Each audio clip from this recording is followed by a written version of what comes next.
Assalamualaikum warahmatullahi wabarakatuh. Perkenalkan, nama saya Amanda Arfa Safaraya dengan NIM 24108220022, dan di video ini saya akan mereview dua metode berbeda dalam membangun aplikasi Android melalui video referensi dari YouTube.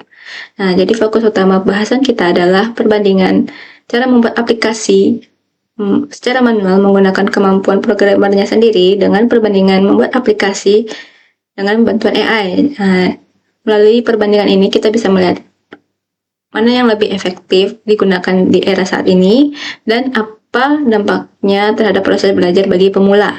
Jadi video pertama yang saya review itu judulnya How to Build To-Do App in Kotlin dengan metode MVVM plus Room Database plus Live Data di Android Studio tutorial 2025. Nah, di video ini itu programmernya itu membuat aplikasi to-do list secara manual dengan terstruktur dan terorganisasi, mulai dari pembuatan foldernya hingga ke resource-nya. Alur pembuatannya pun tersusun ya, mulai dari mendefinisikan model datanya dulu, lanjut ke pembuatan database, baru mengelola query-nya. Jadi programmernya itu benar-benar paham secara detail step baris kodenya, termasuk mengatur penampilan outputnya di file XML-nya itu, serta menghubungkan datanya ke layar outputnya ya. Lalu hasil tampilannya pun sederhana ya, karena hanya menyesuaikan dengan fungsinya saja. Lanjut ke video kedua yang saya review, itu berjudul Aku Membuat Aplikasi Android Tanpa Coding dan Siap Publikasi ke Play Store. Nah, di video kedua ini itu berisi proses membuat aplikasi yang singkat ya, karena dibantu AI. AI yang digunakan tuh namanya Cursor AI. Nah, di Cursor AI-nya sendiri bahkan bisa langsung menyambung atau tersinkronisasi ke project yang ada di Android Studio-nya sendiri.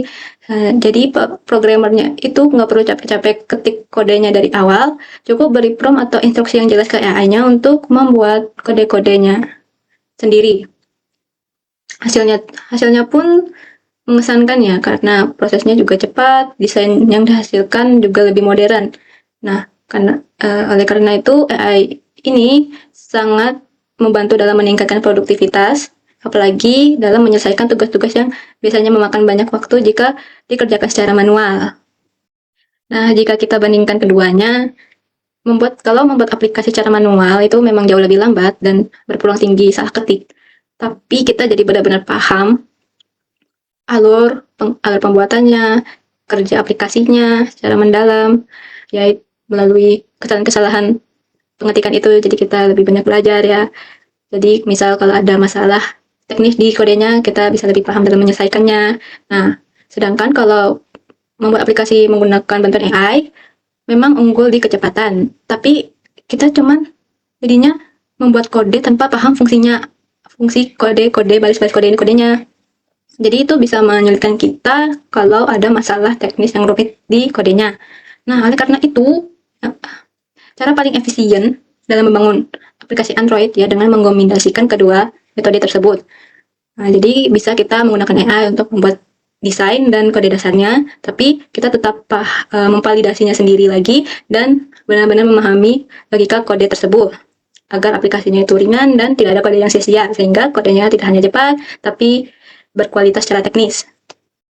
Nah, terakhir, apakah penting mengenalkan pemrograman Android sejak dini seperti pada jenjang SMP atau SMA? Menurut saya ya, itu memang sudah menjadi kebutuhan di zaman sekarang. Karena pemrograman sejak sekolah itu bukan hanya bikin anak-anak tuh bisa buat aplikasi ya, tapi juga melatih cara berpikir mereka secara logis dan sistematis dalam menyelesaikan masalah-masalah. Cara memperkenalkannya pun harus tepat.